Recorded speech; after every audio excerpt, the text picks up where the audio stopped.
चरित्र पारायण संपूर्ण विधी, नियम आणि उद्यापन पुस्तिका. 1. पारायणाची पूर्वतयारी. 1 दिवस आधी.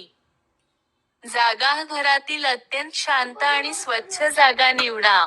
वाचन करताना तोंड पूर्व किंवा उत्तर दिशेला असावे. आसन व्यवस्था. 2 पाट स्वच्छ पुसून ठेवा. एका पाटावर स्वतः बसायचे आहे आणि दुसऱ्या पाटावर पोथी ठेवायची आहे.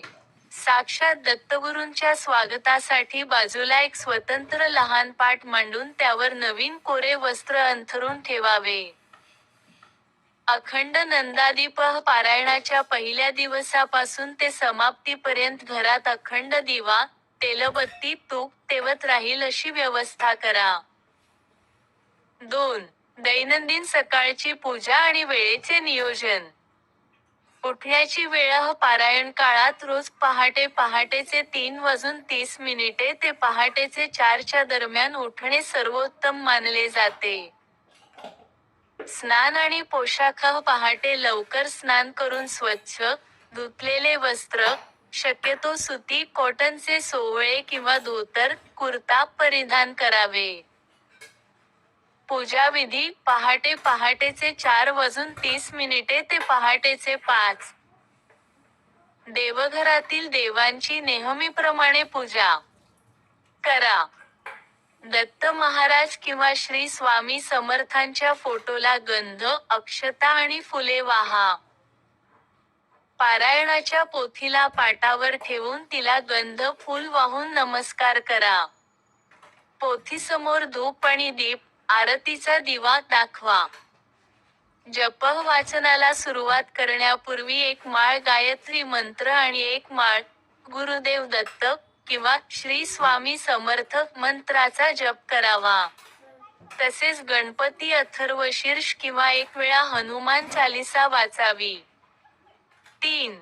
वाचनाचे नियम आणि दुपारची वेळ.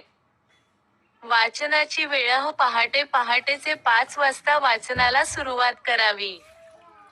दुपारचा कडक नियम. दुपारचे 12 ते दुपारचे 12:30 ही वेळ श्री दत्त महाराजांच्या भिक्षेची वेळ असते. त्यामुळे या 30 मिनिटात वाचन पूर्णपणे बंद ठेवावे. पोथीवर स्वच्छ वस्त्र झाकून ठेवावे आणि स्वतः नामस्मरण करावे. वाचन शैली. वाचनासन सोडून न उठतात एका जागी शांत बसून स्पष्ट आवाजात करावे. वाचनाच्या दरम्यान कोणाशीही बोलू नये. 4. पारायण काळातील अत्यंत कडक नियम. ब्रह्मचर्य. पारायणाच्या सर्व दिवसांत कडक ब्रह्मचर्य पाळणे अनिवार्य आहे. आहार नियम. आहारात कांदा, लसूण, मांस, मद्य आणि तंबाखू, सिगारेट पूर्णपणे वर्ज्य असावे. परान्न टाळणे. दुसऱ्याच्या घरचे अन्न किंवा हॉटेलचे अन्न खाऊ नये. घरात बनवलेले सात्विक अन्न किंवा दुग्धाहार, फलाहार घ्यावा. कडक उपवास करण्याची गरज नाही. शारीरिक शुद्धता. पारायण काळात पुरुषांनी दाढी, केस किंवा नखे कापू नयेत. चामड्याचा वापर टाळणे. चामड्याचा बेरू अधिक, पाकीट किंवा चामड्याच्या चपला वापरू नयेत.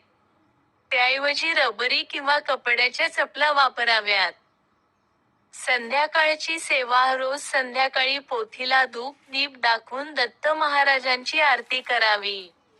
रात्री झोपण्यापूर्वी विष्णू सहस्रनाम वाचावे किंवा ऐकावे. 5. उद्यापन आणि सांगता विधी. अभिषेक. वाचन पूर्ण झाल्यावर पुढच्या दिवशी सकाळी दत्त महाराजांच्या मूर्तीवर किंवा पादुकांवर कच्च्या दुधाने आणि पाण्याने अभिषेक करावा. पूजा व नैवेद्य. देवाला गोडाधोडाचा, शक्यतो पुरणपोळी किंवा हलवा, नैवेद्य दाखवावा. अन्नदान. किमान एका सुवासिनीला, सवासण आणि एका ब्राह्मणाला किंवा साधूला घरी बोलावून भोजन द्यावे आणि यथाशक्ती दक्षिणा द्यावी. शक्य असल्यास गरिबांना अन्नदान करावे.